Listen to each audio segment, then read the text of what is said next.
I am struggling with when you pose the questions. I go right into my mind, and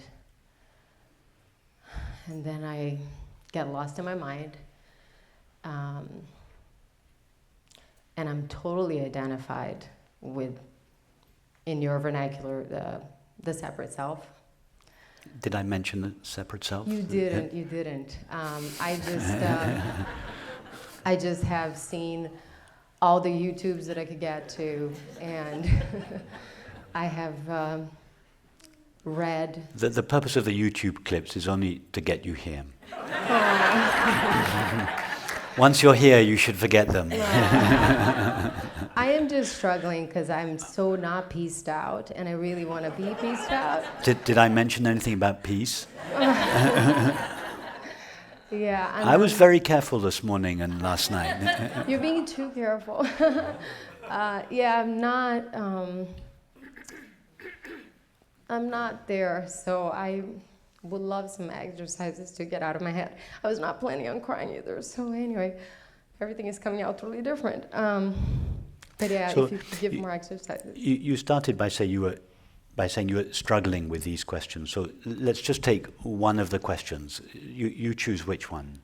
Were there which of the questions made most sense to you? Can I go for the one that made least sense?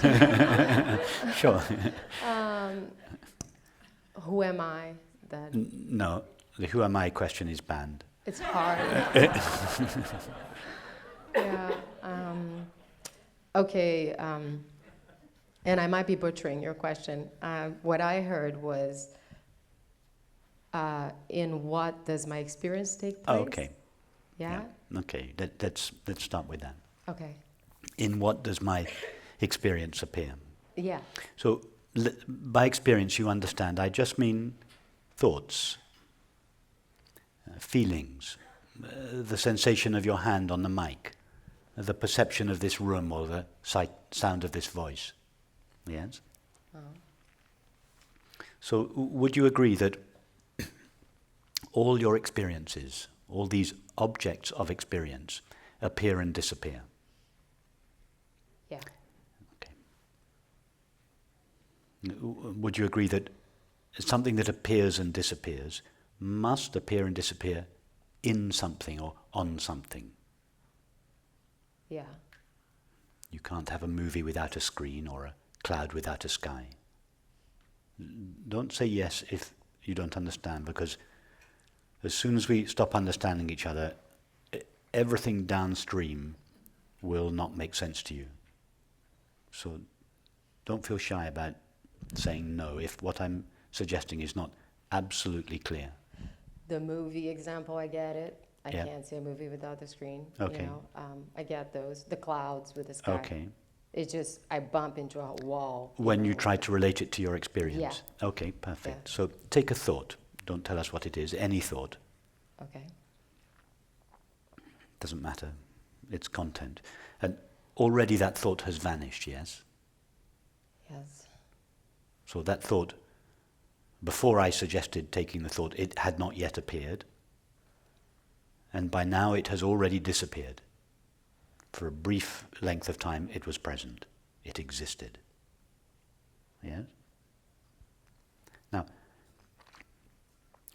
that thought, when it existed, must have existed in some kind of field or medium. In just the same way that a movie, relatively speaking, has to appear on something. You can't have a movie without a screen, at least not yet. I'll have to upgrade my metaphor in a few years' time to include holographic movies, but for the time being we're stuck with screens and movies. So the thought must appear in something.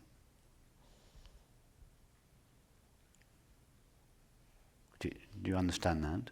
Feels like it appears in my Sorry? head. It feels like it appears in my head.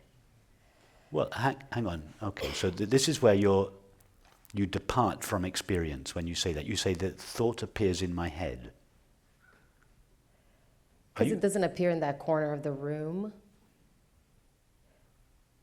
It just seems to appear in my head. It seems to appear in your head, I agree with you, but we're not interested here in how things seem. Mm-hmm.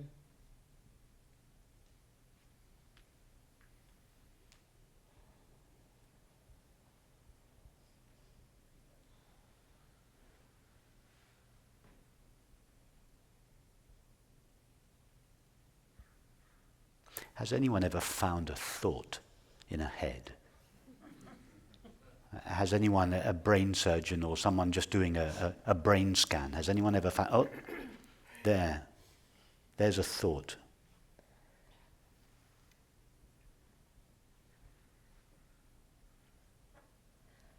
You're superimposing the idea of head onto that in which your thoughts appear. Is it your actual experience that your thought appears in your head?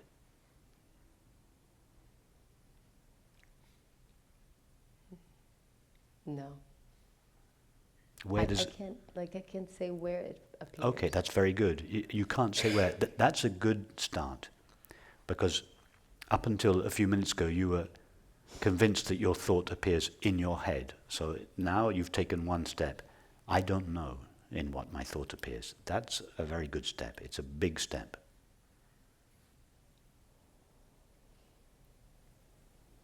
It's the first step. I thought I knew that thoughts appeared in a physical head, but if I'm really honest, if I look closely, I cannot say that I actually experience a thought inside a physical head or a brain.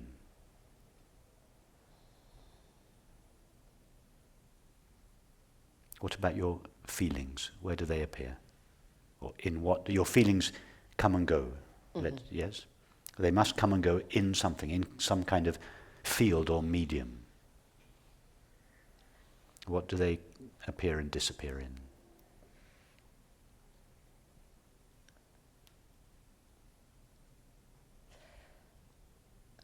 You are allowed to say, I don't know, for the time being, by the way. Okay. We'll remove this embargo just for this conversation.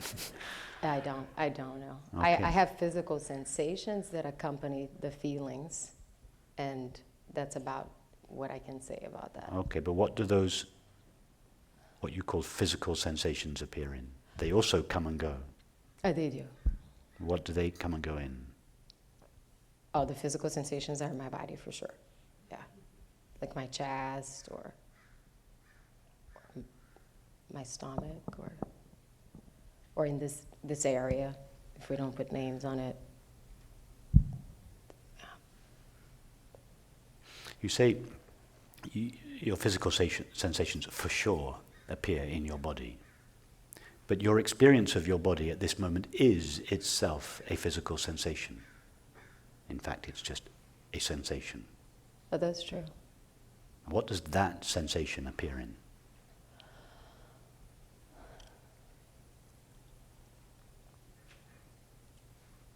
What does the sensation of your hand on the mic appear in? On my hand? Sorry? My hand? No, but your hand, your experience of your hand is itself a sensation. Yeah. What does that sensation appear in? I don't know. That's good. You're not so sure now that thoughts appear in a brain or that sensations appear in a body.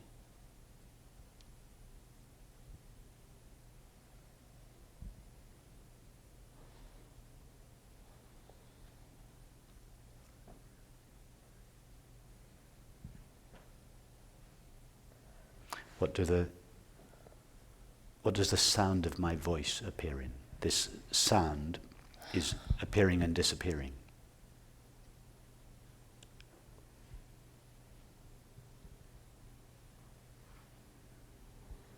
It's a perception, yes? The sound is a perception. Perceptions appear in something.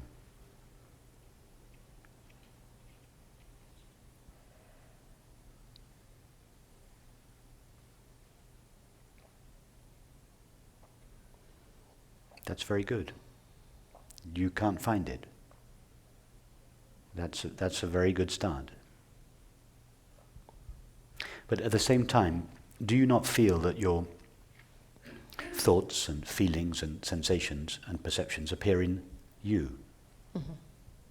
So whatever this I don't know, whatever this medium that you're not sure what it is, you're not sure where it is, but nevertheless you call it myself. Your thoughts obviously appear in you, whatever exactly this you is. Yes? The sensation of your hand on the mic is obviously appearing in you. Your experience appears in yourself. Yeah. Even the sound of this voice is an experience in yourself.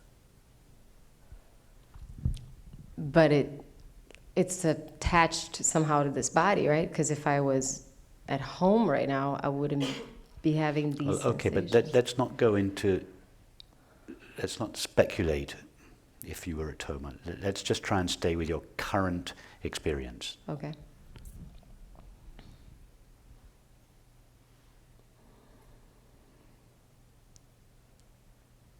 Can you see that whatever it is in which your thoughts, sensations and perceptions appear is not itself a thought, sensation or perception? One thought cannot appear inside another thought, yes? Yeah. A thought cannot appear inside a sensation. Go to your sensations now and see if you can find any thoughts in the sensation. No. It's just, when you go to the sensation, it's just sensation all the way through. Yeah, you don't find little bits of thoughts floating around in the sensations. No. So whatever your thoughts, sensations and perceptions appear in is itself devoid of thought, sensation or perception. Oh, that's cool. Sorry? That was nice. Okay, perfect. I got that. Yeah. That's perfect. That's a huge step already. That's what I mean when I say the sky in which the clouds appear is inherently free of clouds. In other words, the clouds are not essential to the sky. They come and go. They're not mandatory.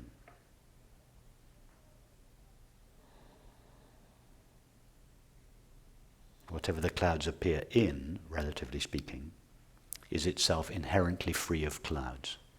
So whatever your thoughts, feelings, sensations and perceptions appear in is itself inherently free of thoughts, feelings, sensations and perceptions.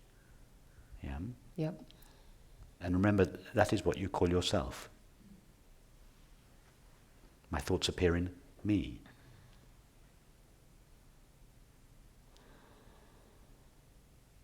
Yeah? Yep.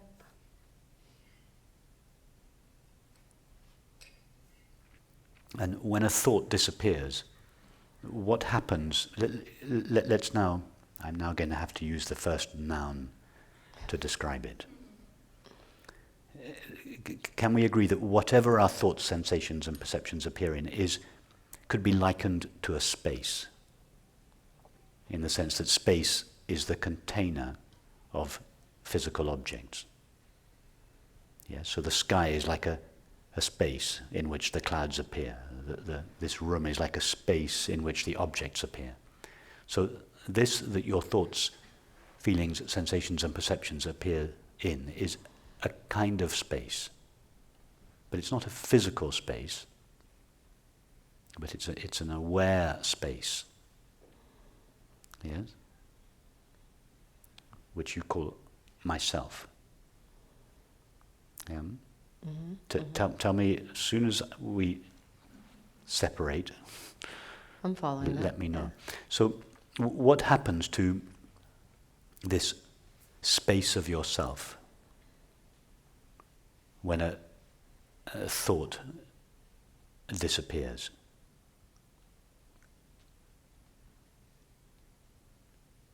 Nothing. Perfect. It's like asking what happens to the sky when a bird flies through it? Nothing. The sky remains in the same condition.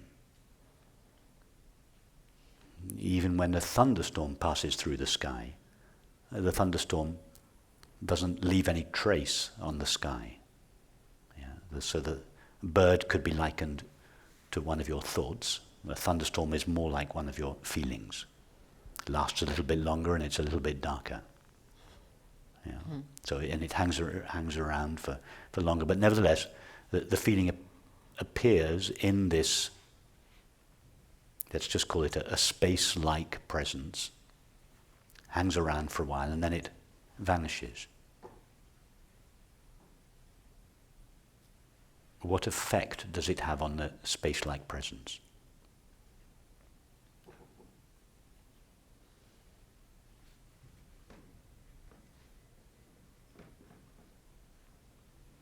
So can anything happen in this space-like presence that would change it?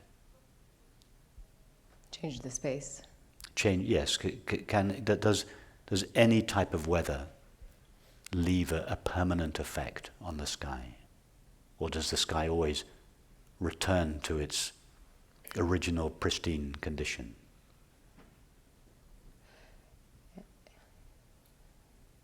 I know what you're saying. I just feel like the weather is changing all the time in that space. So the weather is changing all of the time in that space, but what about the space itself? Does that change as the weather changes? no, I'm just losing sight of the space. That's what's going on. Sorry? I feel like I'm losing sight of the space. Okay, that's fine. So if you lose sight of it, you just go back to one of these questions. In what do my thoughts appear?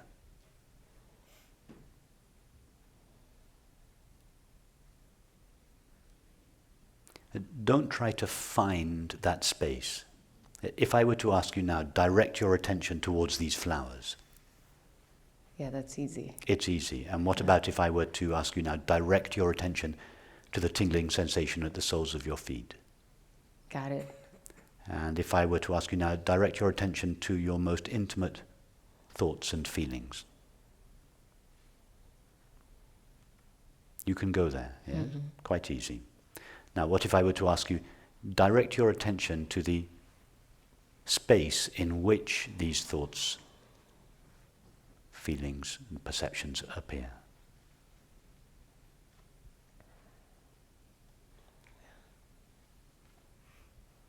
That's why I'm here.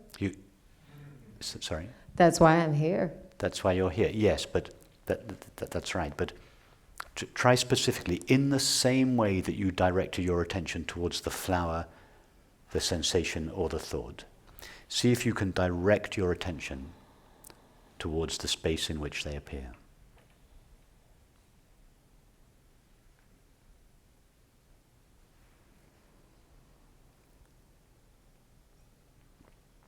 You can't. No. Can you, this is now a relative question, can you, if I were to ask you to direct your attention in turn to each of the people in this room? Very easy. Mm-hmm. Now direct your attention to the space of this room.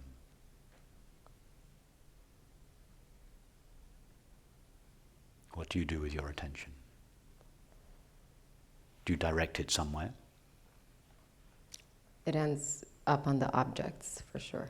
Yes, you can't focus your attention on the space. Yeah. Why? Because, relatively speaking, it has no objective feature on which you can focus. You're seeing it or knowing it, but you can't focus on it. Yeah? Now, go back to the space, or the space-like presence in which your thoughts, feelings, sensations, and perceptions occur. You're experiencing it because it is yourself. But you can't focus on it. You can't find it in the same way that you can find a thought or a sensation. In other words, you cannot direct your mind towards it. And that is why most people overlook it. Because their minds are exclusively focused towards objects. And in between the objects there seems to be nothing. There is nothing in the sense that whatever it is not a thing. It's not an objective thing. But nevertheless, it is yourself. And yourself is not nothing. It is that in which all your experience appears. That's not nothing. Mm-hmm.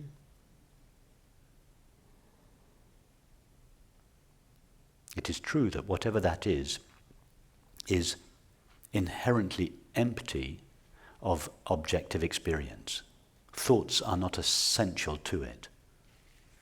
Yes? Otherwise, if a thought was essential to this space, the thought wouldn't be able to leave the space. A thought wouldn't be able to disappear. But just like a movie is not essential, if a movie was essential to the screen, the movie couldn't come to an end. Yeah. So your thoughts are not essential to yourself. Because your thoughts are continually coming to an end, but you don't come to an end. You've been present all your life. You've been you all your life, yeah? When you were a 5-year-old girl, you called yourself me or I. It's the same I that you are now. Are you not essentially the same I that you are now? Sorry, the same I now that you were then. Although all your thoughts, feelings, sensations and perceptions have changed innumerable times throughout your life. So what is it that is essentially the same? When you feel, I am the same person, what are you referring to? What is the same in your experience of yourself? Not your thoughts, feelings, sensations and perceptions. That's true. Sorry. That's true. Sorry, I keep No, it's okay. the mic hanging down.